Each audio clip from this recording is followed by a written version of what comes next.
જાણવું છે તમારે કંઈક નવું જાણવું છે તો યોર્સ પોડકાસ્ટ ગુજરાતી ક્લિપ્સ લઈને આવ્યું છે તમારી માટે શોર્ટ્સ ક્લિપ. તો કોમેન્ટ અને સબસ્ક્રાઇબ કરવાનું નહીં ભૂલતા.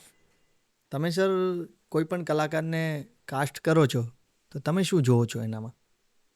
ઘણી બધી વસ્તુઓ. બેઝિકલી તો એક એક્ટર અને એક કેરેક્ટર એની વચ્ચે સામ્યતા કેટલી છે. આ સવાલ પણ સર એટલે કરું છું કે ઘણા બધા કલાકારોને તમારી સાથે કામ કરવું છે એટલે Right. એને પણ આ જવાબ મળી જશે. ના ડેફિનેટલી.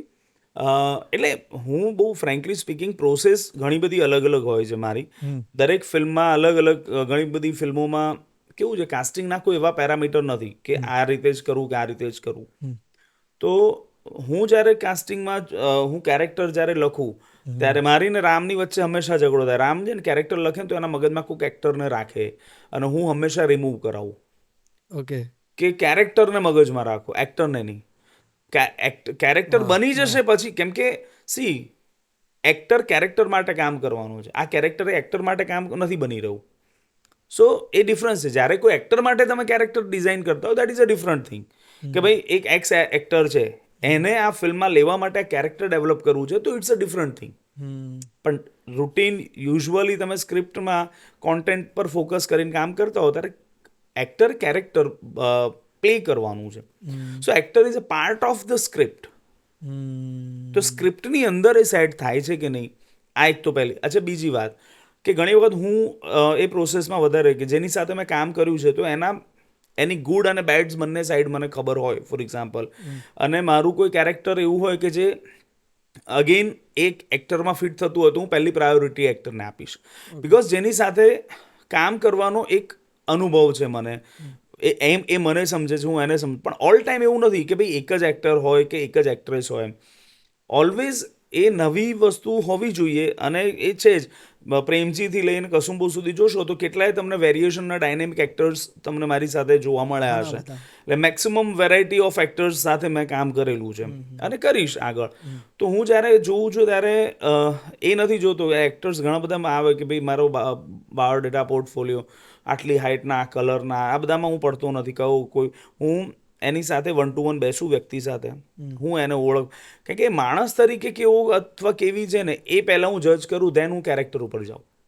એ બહુ ઇમ્પોર્ટન્ટ છે મારા માટે. બિકોઝ એણે ફ્લોર પર મારી ટીમ સાથે કામ કરવાનું છે તો એ it's a part of team, એણે કામ કરવાનું છે. એક્શન અને કટની વચ્ચેની જે લાઈફ છે ને એ એટલી નથી, એની આગળ પાછળની પણ લાઈફ છે. કે જ્યારે તમે કોઈ એક્ટર સાથે તમે તમારા એક ફેમિલીનો ઇન્ટિગ્રલ હિસ્સો બનાવો છો ત્યારે બહુ જરૂરી છે કે એક હ્યુમન બિંગ તરીકે એ વ્યક્તિ કેવી છે.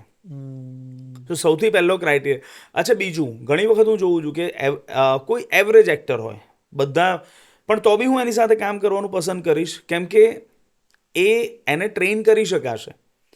જો માણસ તરીકે ખરાબ હશે ને તો એને સારો માણસ નહીં બનાવી શકાય, પણ એક્ટર તરીકે ખરાબ હશે ને તો એને ટ્રેન કરી શકીશ. સો આ એક પહેલી શરત છે.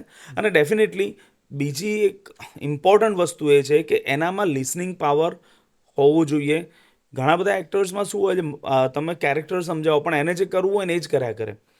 તમે ત્રીજી ચોથી વારમાં એને એક્ટિંગ આવડે છે, ઓછી આવડે છે, વધારે આવડે છે કે નથી આવડતી એ મેટર નથી કરતું. પણ એ કેરેક્ટરને, તમે આપેલા કેરેક્ટરને અપવર્ડ ના લઈ જઈ શકે તો કંઈ નહીં, એટલા લેવલે બી એ પરફોર્મ કરી શકે એટલું આનું લિસનિંગ હોવું જોઈએ. સો રિસીવ પાવર એનો હોવો જોઈએ, ઓબ્ઝર્વેશન પાવર, એના કેરેક્ટર માટેની એની મહેનત કરવાની ક્ષમતા. સો આ ઘણી બધી વસ્તુઓ છે. 90% જે લોકો કામ નથી કર્યું, જે લોકો કામ કરે છે સિઝન, એમને તો ખબર હશે. 90% લોકો છે ને એ મોટાભાગે ગ્લેમર અને એનાથી એટ્રેક્ટ થઈને આવતા હોય છે. કે પ્રીમિયર્સનું ગ્લેમર કોઈને હોય, કોઈકને સોશિયલ મીડિયાનું ગ્લેમર હોય, કોઈકને આનું. એ લોકો એકચ્યુઅલી એ પ્રોસેસને સમજતા જ નથી. તો હું એમ કહું કે કોઈને એક્ટર બનવું છે ને તો એક તો આજે શરૂ કરવું હોય ને તો આથી 5 વર્ષ સુધીની ધીરજ, ઓકે, બહુ જ બધું ઓબ્ઝર્વેશન, બહુ જ બધી મહેનત, એની સાથે તમારે પેરાશૂટ બાંધીને આવવાનું. બિકોઝ આ સૌથી અનસર્ટેન પ્રોફેશન છે ફોર એનીવન. સો એવું નથી કે તમારે કરવું છે એટલે થઈ ગયું.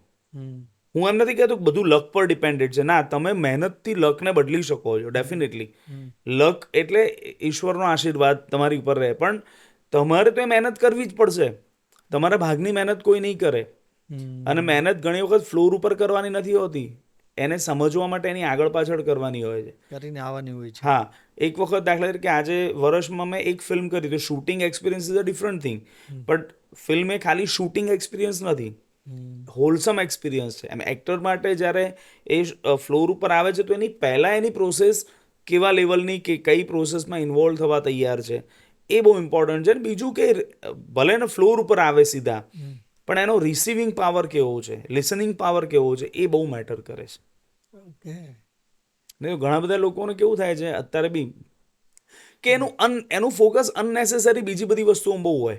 મને પેલા જેવું ના આપ્યું, મને પેલી જેવું ના આપ્યું, મને પેલીને ફલાણી વેનિટી આપી હતી તો મને એવી ના આપી, મને આણે છે ને સ્પોટ બોય 2 વાર પાણી આને પૂછ્યું મન ના પૂછ્યું. આ કમ્પેરિઝનમાં છે ને લોકો એક્ટર્સ એમનો ફોકસ ગુમાવી દેતા હોય છે. જેને એના કેરેક્ટરમાં એને સંતુષ્ટિ નથી હોતી. નહીં, સંતુષ્ટિ કરતાં બીજી બધી ફાલતુ